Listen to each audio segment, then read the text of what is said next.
মানুষকে স্বাবলম্বী করা, দেশে গণতন্ত্র ফিরিয়ে দেওয়া, দেশের সার্বভৌমত্ব রক্ষা করা, সর্বোপরি আগামীতে একটি আধুনিক বাংলাদেশ কিভাবে হবে সেটির ভিত্তি স্থাপন করে দিয়ে গিয়েছেন শহীদ রাষ্ট্রপতি জিয়াউর রহমান। এবং যেটি করতে যে উনি অনেকেরই চক্ষুশূল হয়েছিলেন, দেশি বিদেশি ষড়যন্ত্রের কারণেই উনি 30শে মে 81-তে শাহাদাত বরণ করতে হয়েছে চট্টগ্রামে, যেখান থেকে উনি স্বাধীনতার ঘোষণা দিয়েছিলেন। দেশের মানুষ কিন্তু এটাকে মেনে নেয় নাই।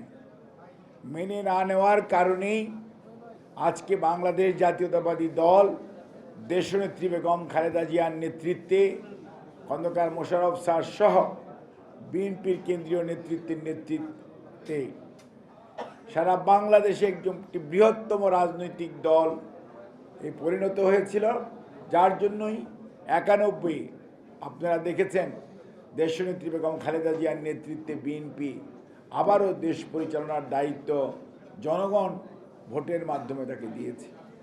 এবং বিএনপি কিন্তু এমন দল, মানুষের আকাঙ্ক্ষার সাথে সবসময় খাপ খাইয়ে চলার দল।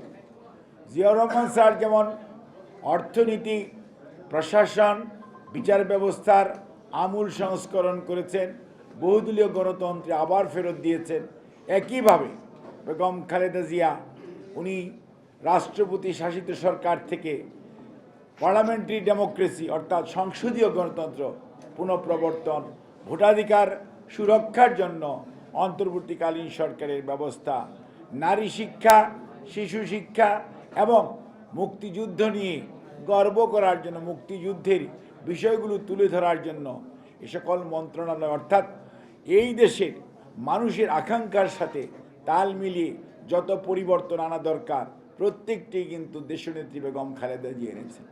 পরবর্তীতে আমাদের নেতা, বর্তমানে ভারপ্রাপ্ত চেয়ারম্যান জনাব তারেক রহমান, উনি কিন্তু দেখেন ভিশন 2030 স্যার সহ ম্যাডাম সহ 2017 সনে হোটেল ওয়েস্টিনে দেওয়া হয়েছিল এবং সেটি ডিসেম্বর 22-এ 27 দফা রাষ্ট্র মেরামতের কর্মসূচি ছিল, সেখানেও স্যার ছিলেন, আপনারা অনেকেই ছিলেন। এবং 2023-এর জুলাই মাসে সকল গণতন্ত্রকামী রাজনৈতিক দলদেরকে নিয়েই আগামীর বাংলাদেশ গড়ার জন্য 31 দফা রাষ্ট্র মেরামত রাষ্ট্রীয় সংস্কারের কর্মসূচি, যেটি আর বিএনপির কর্মসূচি নয়, গণতন্ত্রকামী মানুষের কর্মসূচি হিসাবে পরিগণিত হয়েছে, যেটি আগামীর বাংলাদেশ পুনর্গঠনের জন্য অত্যন্ত জরুরি। কাজে এই অবস্থায় বিএনপি সবসময় মানুষের আকাঙ্ক্ষাকে ধারণ করেছে। আগামী দিনের বাংলাদেশ কিভাবে হবে, অর্থাৎ আগামী প্রজন্ম বাংলাদেশকে কিভাবে দেখতে চায়, সেটি ধারণ করার আধুনিক দলের নাম বাংলাদেশ জাতীয়তাবাদী দল। কাজেই বাংলাদেশ জাতীয়তাবাদী দল সংস্কারের ভিতর দিয়ে যে দলের যাত্রা শুরু, সংস্কারের সব সময় পরিবর্তন